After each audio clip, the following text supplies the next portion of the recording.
बिस्मिल्लाहिर्रहमानिर्रहीम। अस्सलाम वालेकुम नाज़रीन, आज इस ईमान अफरोज़ वाक़या पर बात करेंगे, वो है मर्दानगी और शराफत की दलील।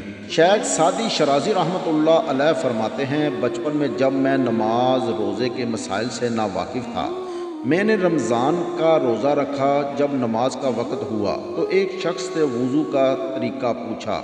उसने मुझे वज़ू और नमाज के मसाइल समझाए, और जब वो इन मसाइल को बयान कर चुका तो कहने लगा, बेटा, इन मसाइल को मुझसे बेहतर कोई नहीं जानता, और इस मस्जिद का इमाम जो बूढ़ा हो गया है वो भी इन मसाइल से नावाकिफ़ है।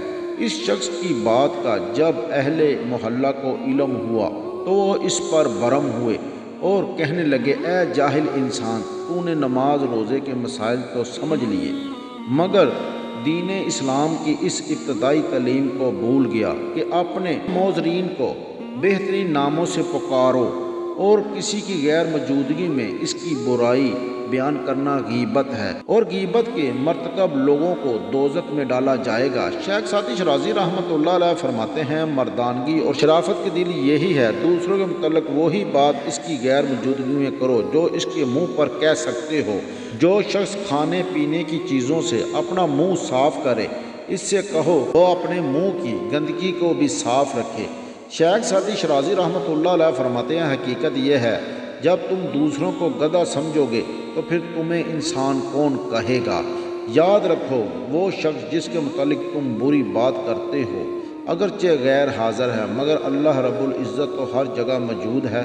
शेख सादी शराज़ी रहमतुल्लाह अलैह फरमाते हैं, ए दोस्त, तुम अपनी हरकतों पर खुद ना दम हो और तुम्हें अपने कामों में कोई गलती नज़र ना आए, मगर मेरे कामों में गलतियां महसूस करोगे तो मेरे मुतल्लिक बदगुमानी से काम ना लो।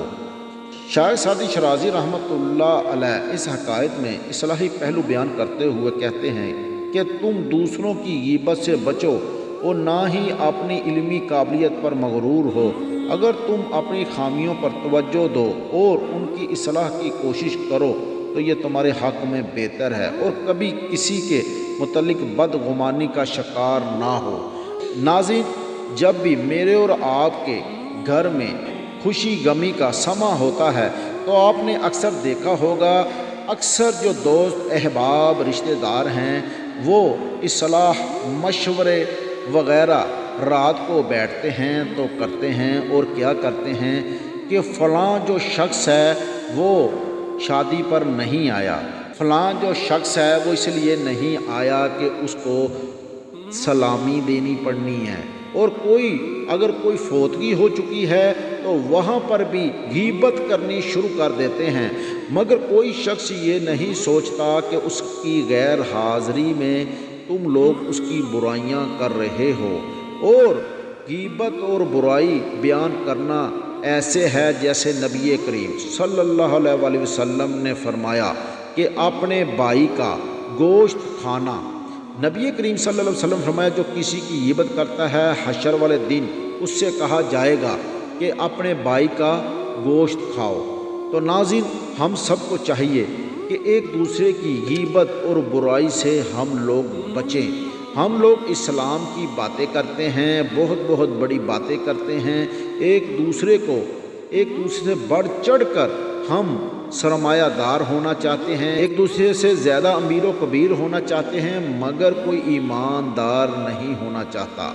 हम लोगों ने नमाज भी नहीं माज़अल्लाह पढ़नी, हम लोगों ने अच्छा काम भी कोई नहीं करना, मगर फिर भी जब दुनिया से जाना है तो कहना है कि हमें जन्नतुल फरदौस मिले, और हमें दुनिया में भी लोग हमारी इज्जत करें, और जब मरें तो लोग हमारी कब्र को चूमें।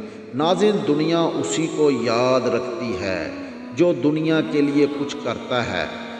क्यों कि आपके सामने सूफिया इकराम जो हैं वो आपके सामने हैं, जिन्होंने दीन इस्लाम की तबलीग की और लोगों को राह रास्त पर लाए। उनकी दुनिया में भी इज़्ज़त और दुनिया में जाने के बाद भी इज़्ज़त। नाज़रीन, हम सबको चाहिए कि जिस तरह वातिउल्लाह वातिउर रसूल हमें हुक्म है, हम भी उसी तरह अपनी ज़िंदगी गुजारें और एक दूसरे की गीबत से बच सकें। और आखिर में मेरा एक पैगाम है, जब भी हम रात को सोएं تو اپنی موت کو لازمی یاد کیا کریں، کیونکہ اس سے نبی کریم صلی اللہ علیہ وسلم نے فرمایا جب تم سونے لگو تو اپنی موت کو یاد کرو، تمہاری روح پاک ہو جائے گی اور گناہوں سے بچ جاؤ گے۔ یہ ہماری عارضی زندگی ہے، ایک دن ہم نے وہاں چلے جانا ہے جہاں پر ہمیشہ کی ہماری منزل ہے۔ تو ناظرین مجھے دعاؤں میں یاد رکھیے گا۔ اسی کے ساتھ اپنے میزبان شہباز اسلم بٹی کو اجازت دیجیے۔